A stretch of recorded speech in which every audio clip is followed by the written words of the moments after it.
Здравейте, приятели, абонати на канала BG Adventure Time. Днес ще покажа поредното видео с китайски пратки. Тези, които аз съм си поръчал и мисля, че са ми доста необходими, свързани с моите приключения и тематиката, която снимам. Не твърда, че са някакви страхотни, перфектни, но това си е един мой избор и показвайки тези клипове, мисля, че на някой нещо може наистина да му хареса и би си го поръчал на една хубава цена. Мисля, че и за качеството вече се научих доста добре да ги разпознавам и съответно мога да гарантирам, че наистина са много приятни и хубави предметчетата, които показвам. Не забравяйте да станете абонат на канала, ако не сте го направили. Съответно, оставяйте мнения, коментари след видеото. И най-вече, повтарям отново, тези клипчета, тези всичките предметчета, които сега ще видите, ги има на описания.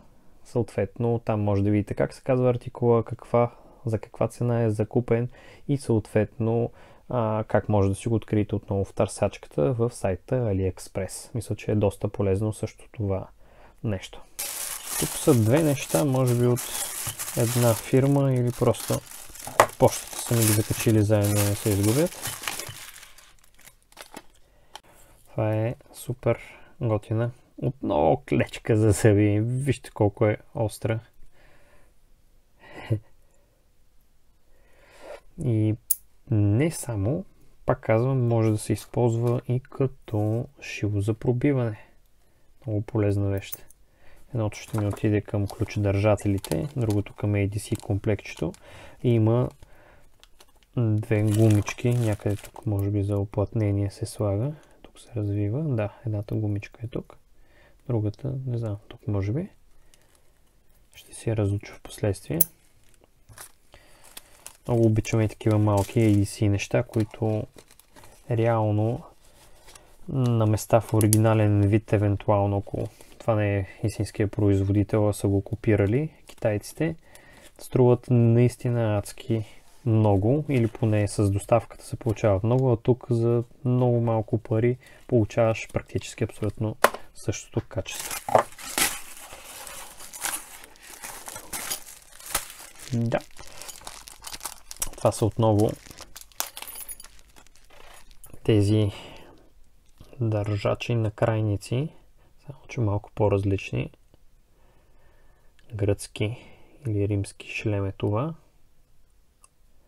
с щит. Това е, мисля, че миналия път не успях да покажа.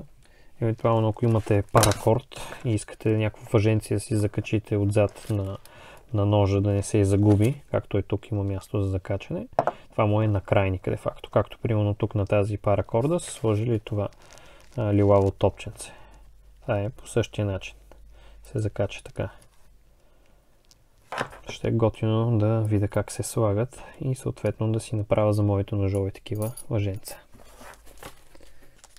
Така, доста голяма кутийка. Хубаво опаковано е. Да! Сещам се.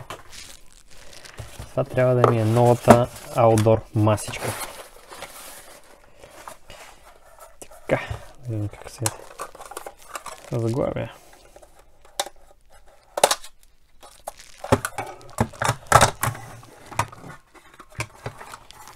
Това е фолио, отлепя се.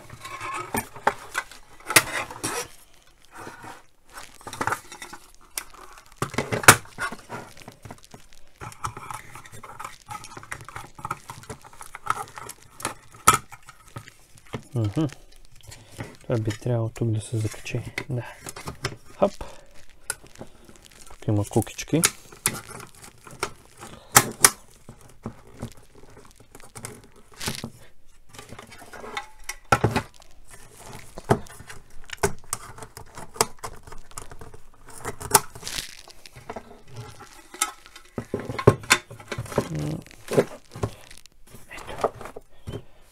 Страхотна масичка.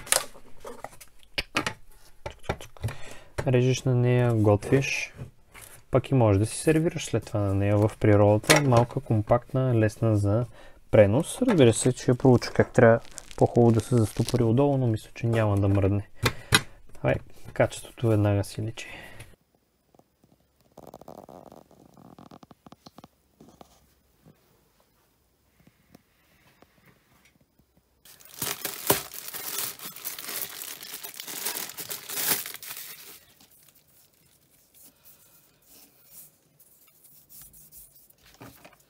Това е за обиране на косама при наточване на ножове и смазка. Добре.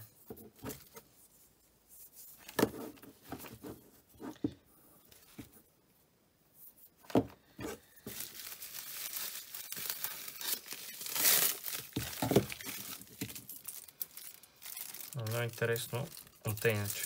Който е следил канала ми по-отпреди, знае, че разполагам с доста такива контейнерчета. Даже доста... Извинявайте. Това е... Освен контейнерчето, вътре има интересни нещица. Различни видове игли, шило на крайници.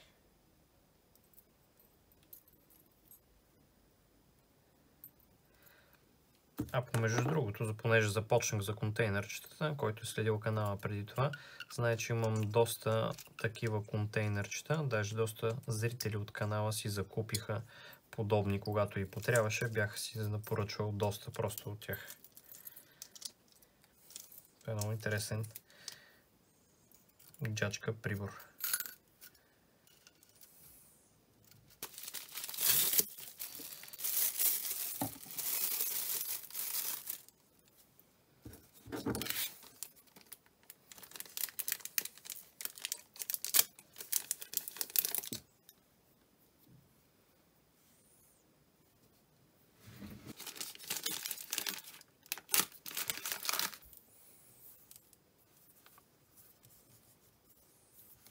Сещате се какво е това? Химикалчица. Много е лека. Има линийка, сантиметри. Има нивелир даже. И евентуално, ако се наложи да пишете по телефон или да натискате гумичка специална за това нещо. И отзад на ваше разположение кръстата отверка и обикновена такава. Много интересно. Имам огромна комплектация от този вид камуфлаж. Реших да си поръчам и ръкавичките. Безспорно, малко по-нататък някое видео ще бъде свързано именно с обличане на целия камуфлажен екип, за да видим наистина какъв е ефекта сред природата. Но мисля, че ще е доста добър.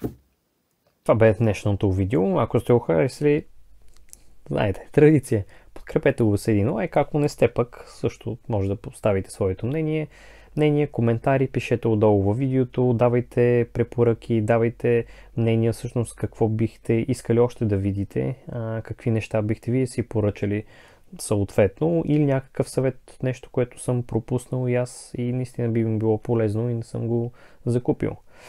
Посетете социалните мрежи като Facebook, Instagram, отскоро и TikTok и винаги лайквайте, бъдете живи и здрави, шервайте, споделяйте